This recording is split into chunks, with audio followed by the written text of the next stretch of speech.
নমস্কার বন্ধুরা, আমি বৃষ্টি। গল্প বৃষ্টির আড্ডার একটি নতুন অডিও স্টোরিতে সকলকে স্বাগত জানাচ্ছি।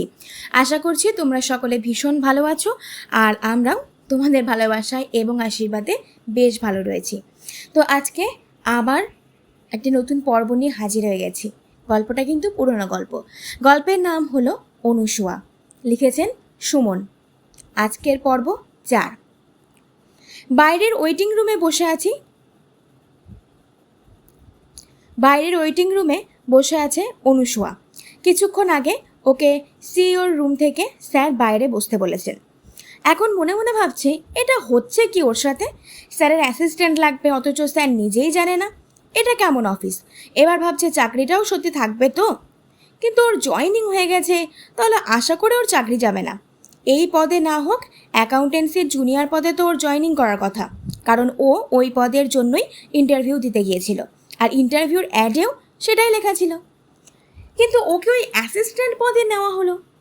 স্যারকে যেভাবে ও দেখলো, ওর কপালে বোধহয় অশেষ দুঃখ আছে। হ্যালো মা। হ্যাঁ হ্যাঁ বল। তুমি আমার জন্য অ্যাসিস্ট্যান্ট রাখার কথা বলেছ? হ্যাঁ, তোকে অত কাজে প্রেশার নিতে হবে না, কিছু কিছু কাজ অ্যাসিস্ট্যান্টকে দিয়ে করিয়ে নিবি। কিন্তু মা, আমার তো প্রয়োজন ছিল না।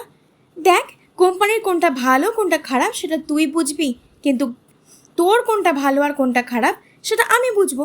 অতএব আমি ডিসিশন নিয়েছি, সেটাই হোক। কিন্তু মেয়েটা তো নতুন, ওই জন্যই তো নেওয়া। পুরনো কাউকে দিলে সে তোর সাথে কাজ করতে পারবে না, কিন্তু নতুনকে তুই যেমনভাবে তৈরি করবি সে তেমনভাবেই তৈরি হবে। তবুও মা, তুই কি আমার অবাধ্য হবি? আচ্ছা ঠিক আছে, এই তো আমার গুড বয়। কি অনুসুয়া, তুমি এখানে বসে আছো? হ্যাঁ, কি করব, আপনাদের স্যার তো জানেই না যে তার অ্যাসিস্ট্যান্ট লাগবে, আর এদিকে আমাকে নিযুক্ত করা হয়েছে। ও আচ্ছা, তুমি যদি বেশি ভয় পাও তাহলে কাজটা না করে দিতে পারো। আমি তোমাকে তোমার আসল পদে রেকমেন্ড করে দেবো। না, আসলে কাজটা আমার দরকার। হ্যাঁ, সেই জন্যই তো বলছি, তোমার যদি এতে অসুবিধা হয় এইচআরকে বলে দাও। আচ্ছা দেখছি। নেহা ওখান থেকে চলে গেল। অনুসুয়া ভাবতে বসলো, নেহা যেটা করতে বলল ওটা কি করা ঠিক হবে? প্রথম দিনই যদি না করে দিই তাহলে তো আমার চাকরি নাও থাকতে পারে। তার উপর আবার বসের মা তার ছেলের অ্যাসিস্ট্যান্ট নিয়োগ করেছে। আমি যদি না করে দিই তাহলে হয়তো আমার খবর আছে।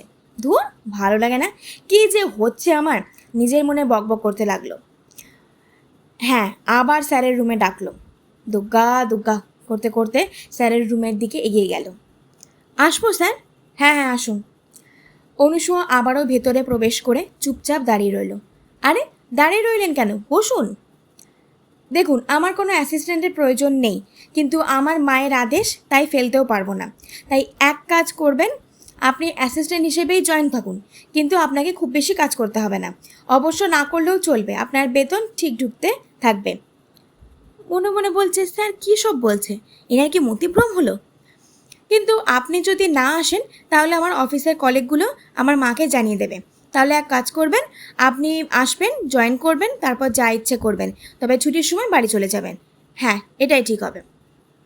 কিন্তু স্যার, আমি কাজ না করে কিভাবে বেতন নেব? আমার বাবা কখনোই এসব শেখায়নি। আপনি যদি মনে করেন রাখবেন তাহলে রাখতে পারেন, না হলে আমাকে বের করে দিতে পারেন। আসলে আসলে আমার মাথায় কাজ করছে না। আমি সব সময় নিজের কাজ নিজেই করতে ভালোবাসি। মা এভাবে আমার অ্যাসিস্ট্যান্টে নিযুক্ত করবে সেটা আমি বুঝতে পারিনি। কিন্তু সেটা তো স্যার আপনাদের পারিবারিক ব্যাপার।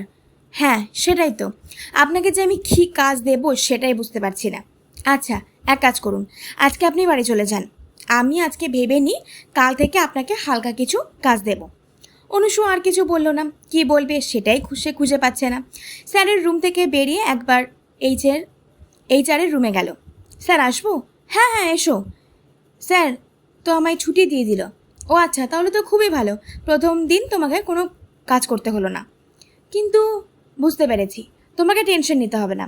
আসলে আমাদের স্যার কখনোই কোনো অ্যাসিস্ট্যান্ট নেয়নি, যার ফলে উনি নিজের কাজ অন্যকে দিয়ে করাতেও দ্বিধাবোধ করেন, আর সেই জন্যই এই হলো। তবে চাপ নেই, আস্তে আস্তে সব ঠিক হয়ে যাবে। কাল থেকে তুমি এসো, তোমার বসার জায়গা স্যারের কেবিনেই করে দেওয়া হবে। অগত্যা অনুসর আর কিছুই বলার নেই। আসলে নিজেই কিছু বুঝতে পারছে না। অফিস থেকে বেরিয়ে ভাবতে লাগলো এত তাড়াতাড়ি বাড়ি যাবে, তার চেয়ে আজ একটু ঘুরে নিয়ে বাড়ি যাবে। এই পর্বটা একটু ছোট, আশা করছি এই পর্বটা তোমাদের ভালো লাগবে। ভালো লাগলে প্লিজ লাইক, কমেন্ট, শেয়ার এবং সাবস্ক্রাইব করে নোটিফিকেশান বেলটা অন করে দিও। খুব শিগগিরই পর্ব 5 নিয়ে হাজির হয়ে যাব। আর টক ঝাল মিষ্টি কাপল এটা আমার একটা ইউটিউবের নতুন চ্যানেল, তো ওখানে মিনি ভ্লগ, লং ভ্লগ এরকম ভিডিও পোস্ট হচ্ছে। আশা করছি ওখানেও তোমাদের ভালো লাগবে। প্লিজ প্লিজ ওখানেও সাবস্ক্রাইব করো। ভিডিওগুলো ভালো লাগলে লাইক, কমেন্ট, শেয়ার করে দিও। আজকের মতো বিদায় নিচ্ছি, খুব শিগগিরই চলে আসবো নতুন পর্ব নিয়ে। তোমরা ভালো থেকো, সুস্থ থেকো আর এইভাবে আমাদের পাশে থেকো। Bye bye.